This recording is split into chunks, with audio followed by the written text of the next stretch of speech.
Hello दोस्तों, welcome to study pieces channel. सभी दोस्तों को नमस्कार। चलिए आज का करंट अफेयर स्टार्ट करते हैं। तो पहला क्वेश्चन है आज का, at the second global conference, pen का कलर चेंज कर लेते हैं, the second global conference on sustainable livestock transformation in Rome, union minister Rajiv Ranjan Singh highlighted the which of the following की achievement and role of India. कि हाल ही में जो रोम में आयोजित किया गया दूसरा वैश्विक सम्मेलन जो हुआ है सस्टेनेबल लाइवस्टॉक ट्रांसफॉर्मेशन के फॉर्म में, तो वहाँ पे केंद्रीय जो राजीव रंजन सिंह हैं उन्होंने यहाँ पे पार्टिसिपेट किया। तो वहाँ पे किन चीज़ों के बारे में उन्होंने भूमिका और कौन सी उपलब्धियों को रेखांकित किया यानी कि चिन्हित किया है। तो इसका अगर हम देखें तो राइट आंसर हो जाएगा। देखते हैं, पहला ऑप्शन है कि India has lifted 269 million of people out of the extreme poverty post Covid with poverty reduction 27.1% से, यानी कि इन्होंने कहा है कि लगभग 269 मिलियन लोगों को हम लोगों ने पॉवर्टी से बाहर निकाला है। जो उस समय अगर देखेंगे तो 27.1% जो पॉवर्टी थी वो अब 5.3% पॉवर्टी पहुंच गई है। किसके according to world bank. The livestock sector sustain nearly two third rural household, many of them women farmer. ये भी लाइन सीखी कि लगभग जो 2/3 ग्रामीण परिवारों में जो है विशेषकर महिला किसानों आजीविका के लिए इसके ऊपर लाइव स्टॉक के ऊपर फेमस, यानी कि जो एनिमल हस्बेंड्री वगैरह जो होती है ना उसी को लाइव स्टॉक कहा जाता है। India currently serve as the first vice chair of the FAO sub committee on livestock. तो जो पहले लाइव स्टॉक ऑन कमिटी जो बनाया गया है तो उसके फर्स्ट वाइस चेयर जो हेड कर रहे कौन है, तो इंडिया कर रहा है। ठीक है, उसके बाद देखिए कि लगभग 80 साल के साथ जो लगभग 80 साल हो गए हमें FAO के साथ समझौते किए हुए। तो ये चारों के चारों स्टेटमेंट इसमें करेक्ट है। ठीक है, इसमें एक और चीज़ है हम लोग देखेंगे, ये एक्सप्लेनेशन में एक चीज़ और है कि यहाँ देखिए जैसे कि ये जो है कि फीड एंड फॉडर इशू जो यहाँ पर किया गया है कि लगभग 5% cultivation under the fodder protection की, वाइल द जो लगभग 15% वर्ल्ड का हम लोग लाइव स्टॉक हमारे पास है, बट हमारे पास जो फॉडर कल्टीवेशन एरिया कितना है, सिर्फ 5% है। तो ये थोड़ा सा कंसर्न का इशू है। तो अभी जैसे अभी देखें कि वर्ल्ड बैंक रिपोर्ट के अनुसार इतना कहा गया कि लगभग 269 मिलियन पॉपुलेशन जो रिमूव किए हम लोग पॉवर्टी से, और 27.1% से 5.3% पॉवर्टी अब इंडिया के अंदर रह गई है। ठीक है, लाइव स्टॉक सेक्टर में देखिए तो जो लगभग रूरल हाउस होल्ड में तो वुमेन पार्टिसिपेशन सबसे ज़्यादा रहते हैं। अब वहीं पे अगर ग्लोबल रोल में देखें तो फर्स्ट वाइस चेयरमैन जो चेयरमैनशिप संभाल रहा है इंडिया। ठीक है, और लगभग 80 साल हो गए हैं, जो कि लगभग 1947 में बना था FAO। FAO कहाँ पर है, तो ये इटली की राजधानी जो रोम है वहाँ पे सिचुएटेड है ये। ठीक है, चलिए नेक्स्ट क्वेश्चन देखते हैं। नेक्स्ट क्वेश्चन है कि हाल ही में जो दादा साहेब फाल्के अवार्ड दिया गया है 2023 का, तो कब दिया गया है, तो 71st national film fair award जो सितंबर 2025 में हुआ है। तो 2023 का दादा साहेब फाल्के अवार्ड किसे दिया गया है, तो आप लोग फोटो से देख जान गए उनके साउथ के ये एक्टर हैं, कौन है, रजनीकांत, ममूटी या मोहनलाल। तो कौन राइट आंसर हो जाएगा इसका, मोहनलाल को हाल ही में दिया गया। तो ध्यान रखिएगा 2025 का नहीं है, यह 2023 का दादा साहेब फाल्के अवार्ड इनको दिया गया है। ठीक है, कहाँ पर, तो 71वां जो national film fair award ceremony हुआ है सितंबर में ये दिया गया है। और ये लगभग 360 फिल्म जो मलयालम, तेलुगु, कन्नड़ इन सब में बनाया गया है। ठीक है, ये केरला के कल्चर हेरिटेज को बताते हैं। दादा साहब फाल्के अवार्ड के बारे में अगर हम देख लें तो ये highest honour in cinema, highest honour माना जाता है सिनेमा के अंदर।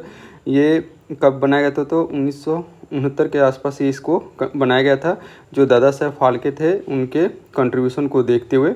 और regarded father of the Indians, इन्हें दादा साहब को जो फादर ऑफ इंडियन सिनेमा कहा जाता है, क्योंकि first full length feature film Raja Harishchandra 1913 में इन्हीं के द्वारा बनाया गया था, दादा साहब फाल्के के द्वारा ही बनाया गया था।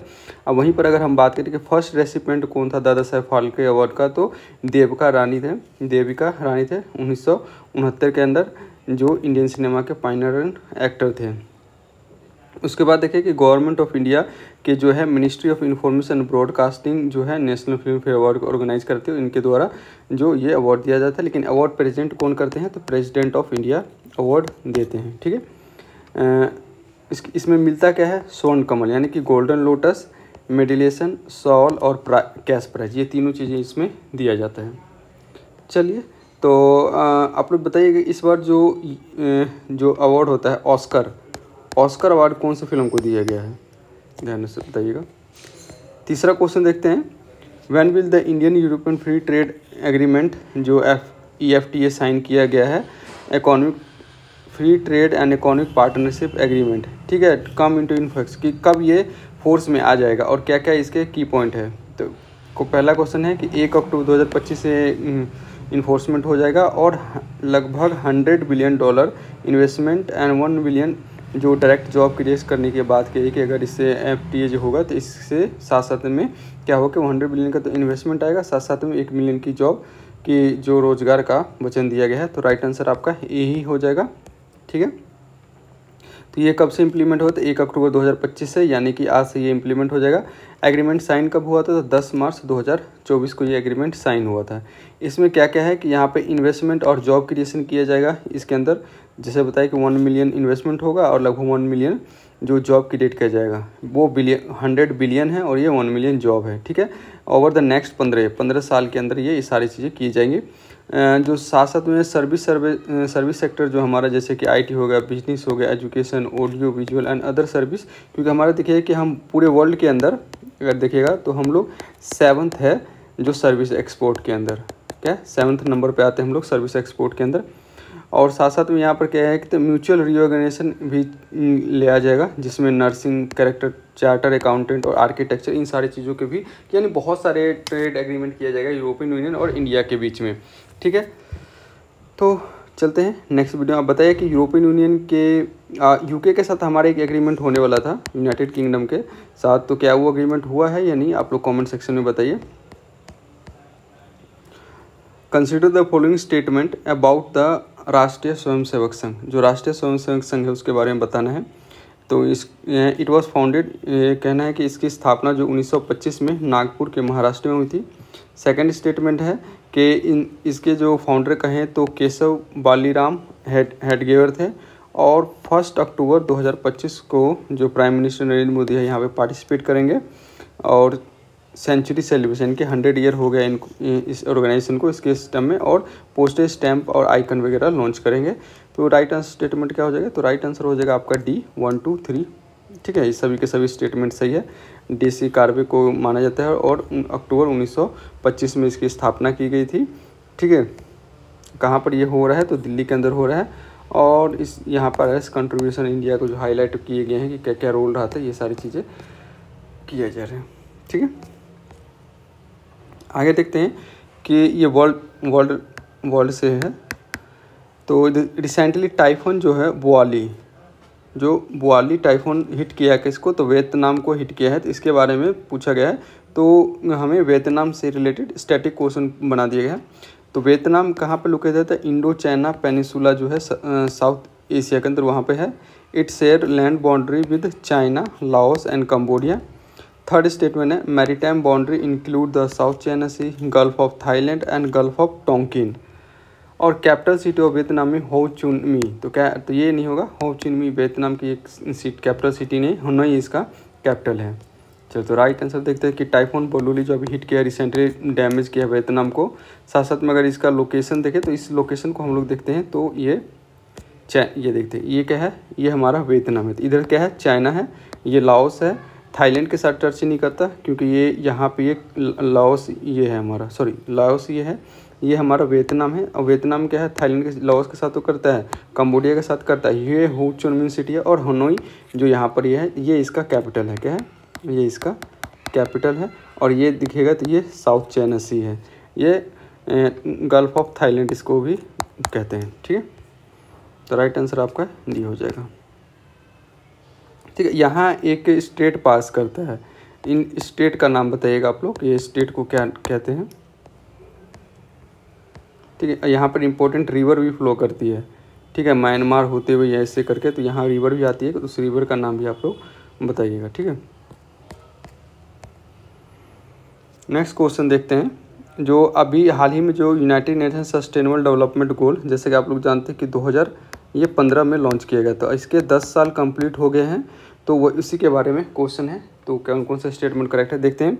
इसे ग्लोबल गोल के नाम से भी जाना जाता है, जो सितंबर 2015 में अडॉप्ट किया गया था। इसमें 17 गोल है और 169 टारगेट है, ठीक है, जो कि सोशल, इकोनॉमिक, इन्वायरमेंटल, सस्टेनेबिलिटी इन सारी चीज़ों को कवर करता है। साथ साथ में अगर इनका देखें तो सस्टेनेबल डेवलपमेंट का जो कंसेप्ट है वो 1987 के जो ब्रंटलैंड कमीशन रिपोर्ट जो है उसके बेस पर आधारित किया गया है, जिसमें ऐसा कहा जाता है कि हमें जो रिसोर्सेज है वो सस्टेनेबल वे में यूज़ करना चाहिए, ताकि जो हमारे फ्यूचर जनरेशन है उसकी मीट को हम लोग डिस्ट्रॉय ना करें। और इनका जो अचीवमेंट टारगेट है 2030 तक का, इसको सभी चीज़ों का अचीव करने का टारगेट है। तो राइट आंसर इसका डी हो जाएगा। देखिए यहाँ पे इस तरीके से एमसीक्यू लिया है ताकि आपको एक ही क्वेश्चन के अंदर बहुत सारे क्वेश्चन को इंक्लूड कर लिया जाएगा। और जैसे बीपीएससी दीजिए, यूपीएससी एग्जाम दीजिए, तो वहाँ पे देखिए स्टेटमेंट वाइज क्वेश्चन आता है। तो इसी तरीके से हमें प्रैक्टिस करके चलना है ताकि आगे एग्जाम में हमें नए टाइप का नहीं लगे, ठीक है। अडॉप्शन बताइए देश 15 के हुआ, इसमें 17 ध्यान रखें 17 गोल है। अगर टारगेट की बात करेंगे तो 169 टारगेट है, जो कि सोशल है, इकोनॉमिक, इन्वायरमेंटल इन सारी चीज़ों पे कहते हैं। और ब्रंटलैंड कमीशन रिपोर्ट के आधार पर भी है। तो कौन सा 1987 में जो हुआ था। और इसमें जो है एज एम टू अचीव 2030 तक क्या क्या करना है, हमें पॉवर्टी को एंड करना है, एजुकेशन को प्रमोट करना है, हेल्थ वगैरह। तो ये देखिए ये टोटल 17 गोल है। आप लोग ये गोल आपको याद होने चाहिए, चाहे आप पीटी में यूज़ करें चाहे मेंस में, कहीं भी आपको ये यूज़ कर सकते। जैसे पॉवर्टी है तो पहला क्या गोल है, नो पॉवर्टी। दूसरा है जीरो हंगर। तीसरा है गुड हेल्थ एंड वेलबींग। देखिए पहला पॉवर्टी नहीं रहेगी, अगर आप गरीबी नहीं है तो हंगर नहीं होगा। हंगर अगर नहीं होगा तो हमें हमारी हेल्थ अच्छी रहेगी। हमारी हेल्थ अच्छी रहेगी तो हम लोग एजुकेशन पे खर्च कर पाएंगे, तो यानी एजुकेशन अच्छी है। अगर एजुकेशन अच्छे हुआ तो वुमेन इंपावरमेंट, वुमेन इंपावरमेंट होगा तो मतलब कि जेंडर इक्वालिटी आएगी। जेंडर इक्वालिटी आएगी तो क्या होता है, वुमेन अगर देखिएगा वैसे तो जो वर्क, हाउस होल्ड वर्क वगैरह में ये लोग ज़्यादा इंगेज होते हैं। तो इससे क्या होता है, क्लीन वाटर एंड सैनिटेशन को इम्प्रूव होगा। जैसे स्वच्छ भारत अभियान में देखिए कैसे चला था, तो महिलाओं का पार्टिसिपेशन सबसे ज़्यादा है। उसके बाद अफोर्डेबल एंड क्लीन एनर्जी, अगर ये सारे चीज़ क्लीन वाटर एंड सैनिटेशन होता है तो हम लोग क्या किधर जाते हैं, बिजली की तरफ। तो अफोर्डेबल क्लीन एनर्जी। उसके बाद क्या होता है कि ऐसे हो जाता है तो हमें क्या होता है, कंफर्ट चाहिए। तो decent work and economic growth को प्रमोट करेगा। अगर decent work and economic growth होगा तो इससे क्या इंडस्ट्री इनोवेशन को या इंफ्रास्ट्रक्चर डेवलपमेंट होगा। अगर ये सारी चीज़ें हो जाएगी तो क्या करना है हमें, जो इनइक्वालिटी है तो उसको हमें रिड्यूस करना होगा। इनइक्वालिटी रिड्यूस होगा तो इससे क्या होगा, तो सस्टेनेबल कम्युनिकेशन होगा। सस्टेनेबल कम्युनिकेशन अगर हो जाए तो हमें क्या हो जाता है कि हम एक रिस्पॉन्सिबल बन जाता है। रिस्पॉन्सिबल होता है कंजप्शन एंड प्रोडक्शन को हम लोग एक रिस्पॉन्सिबल वे में करते हैं। उसके बाद क्या आता है, ये सारी चीज़ें अगर हो जाती है तब हम क्लाइमेट के ऊपर ध्यान देने देते हैं। क्लाइमेट के ऊपर ध्यान देते हैं तो हम लोग क्या करते हैं, फिर वाटर के अंदर जाते हैं और लाइफ बिलो वाटर को प्रोटेक्ट करते हैं। फिर लाइफ ऑन लैंड को प्रोटेक्ट करते हैं। उसके बाद जो ये आ जाता है पीस, जस्टिस एंड स्ट्रॉन्ग, तो हम लोग जाके फिर वर्ल्ड लेवल पे पीस, शांति, इन सारी चीज़ों की व्यवस्था करते हैं। और इन सारी चीज़ों को कंप्लीट करने के लिए हमें आपस में पार्टनरशिप करना पड़ेगा। तो इस तरीके से आप क्रोनोलॉजी बना के जो 17 गोल है इसे आप लोग याद कर सकते हैं। और कहीं भी इन सारी चीज़ों को आप इंट्रोडक्शन में, कंक्लूजन में, मेंस के आंसर जब लिख रहे हैं या कोई डाटा दे रहे हैं तो यहाँ पे इम्प्रूव कर सकते हैं। अगला क्वेश्चन है, इंडिया रिसेंटली अनाउंस किया है border railway project Bhutan, which of the following state है कि हाल ही में 2 रेलवे लाइन को गवर्नमेंट ने अनाउंस किया है भूटान के साथ, उसी के बारे में क्वेश्चन है। तो क्वेश्चन है, the project include Kokrajhar, Gelephu and the भारहतन समस्ते, या इन दोनों के बीच में लगभग गेकुलू के बीच में 69 किलोमीटर का और भारत और समस्ते के बीच में 20 किलोमीटर का जो रेलवे कनेक्टिविटी करने की बात की गई, इसके लिए कोऑपरेशन किया गया है। तो इसी है कोकराझार और गोलेफ और बनहाट और सेम्पटो के बीच में। उसके बाद ये परियोजना केवल पर्यटन के लिए है, this project only for tourism. उसके बाद है ग्लोबल माइंडफुल सिटी, सामान्य शहर के रूप में संचालित होगी। ये परियोजना केवल सैन्य उपयोग के लिए है। तो देखना है कि इसमें से राइट आंसर क्या हो जाएगा। तो ये ओनली टूरिज्म, ये नहीं होगा। प्रोपरेट normally city without the special status, ये भी गलत हो गया। तो project only for military logistic, ये भी गलत हो गया। तो राइट आंसर ये हो जाएगा, ठीक है। ये एनहांस इकोनॉमिक एक्टिविटी और इकोनॉमिक कोऑपरेशन के लिए तैयार किया गया है, ठीक है। तो कोकराझार और गोल्फो 69 किलोमीटर का है। बनहट्टा और सेम्पटो ये कितने, लगभग 20 किलोमीटर का रेलवे लाइन सीमा कनेक्टिविटी को बढ़ाने के लिए बनाई जा रही है। अगर वही बात करें कि ये कहाँ कहाँ पर है, तो ये स्पेशल एडमिनिस्ट्रेशन रीजन है जो 1 कंट्री 2 सिस्टम को फॉलो करता है। जो गेलेपू का है, ये एक माइंडफुल सिटी है। ये क्वेश्चन आया भी हुआ है एग्जाम में। तो गेलेपू माइंडफुल सिटी कहाँ पर बनाया गया, तो ये भूटान के अंदर बनाया गया है, ठीक है। और इसके बारे में भूटान का आप लोग देखिए तो भूटान का कैपिटल बताइएगा कमेंट सेक्शन में कि भूटान का कैपिटल क्या है और करेंसी क्या है। अगला है बतुकम्मा फेस्टिवल जो है अभी मनाया गया है तेलंगाना के अंदर, ये किस के लिए जाना जाता है, फॉलोइंग फीचर के लिए। तो बतुकम्मा फेस्टिवल जो जैसे अगर देखेगा तो ये क्या होता है, फूलों का त्यौहार है। क्या फूलों का त्यौहार है, ठीक है, फ्लावर फेस्टिवल है। तो इसमें क्या है, it is a flower festival celebrated mainly by the women during Durga Navratri. It involve preparing Bathukamma a traditional flower arrangement and seasonal and medical flower. Seasonal और मेडिकल फ्लावर से बनाया जाता है। It is dedicated to goddess Parvati, ये जो पार्वती को dedicate किया गया है, जिसका come back to the life mother. तो राइट आंसर इसका होगा ऑल ऑफ, सभी के सभी ऑप्शन सही है, ठीक है। इसमें यहाँ अभी हाल ही में 2 गिनीज वर्ल्ड रिकॉर्ड जो बतुकम्मा फेस्टिवल में किया गया है, तो उसी के बेसिस पे ये चर्चा में था। अभी मनाया भी जा रहा है, जैसे कि जानते कि अभी नवरात्रि चल रहे हैं, तो नवरात्र के समय में ये मनाया जाता है। 2 गिनीज वर्ल्ड रिकॉर्ड बनाया है ड्यूरिंग दिस सेलिब्रेशन, ठीक है। ये बतुकम्मा फेस्टिवल है, देखिए फूलों का त्यौहार, फूलों से बनाई जाती है ये। अगला देखते हैं, consider the following statement regarding the Anant Shastra. तो अनंत शास्त्रा क्या है, तो it is a indigenous quick reaction surface to air missile. क्या ये सरफेस टू एयर मिसाइल है, ये DRDO के द्वारा और Bharat heavy electronic wheel and भारतीय डायनेमिक लिमिटेड, ये तीनों के द्वारा बनाया गया है। It has a range around 30 kilometre के अराउंड इसका रेंज है, जो मोबाइल और एगल है।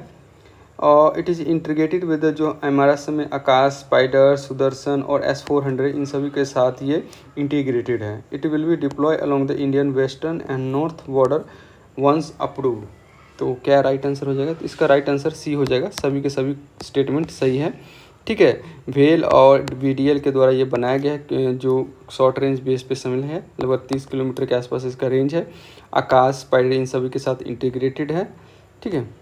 चलिए आज देखते हैं एक क्वेश्चन जो हम लोग देखेंगे कि बिहार स्पेशल से क्वेश्चन हम लोग हर वीडियो में 1 से 2 क्वेश्चन ऐड करेंगे। तो पहला क्वेश्चन है, what name is use for Magadha region of Bihar in the Rigveda. Rigveda में मगधा को क्या शब्द का यूज किया गया, A मगध, B कीकट, की काशी या अवंती। तो राइट आंसर हो जाएगा कभी कीकट वर्ड का यूज किया गया है, ठीक है। अब वहीं कहीं कहीं पर देखिएगा तो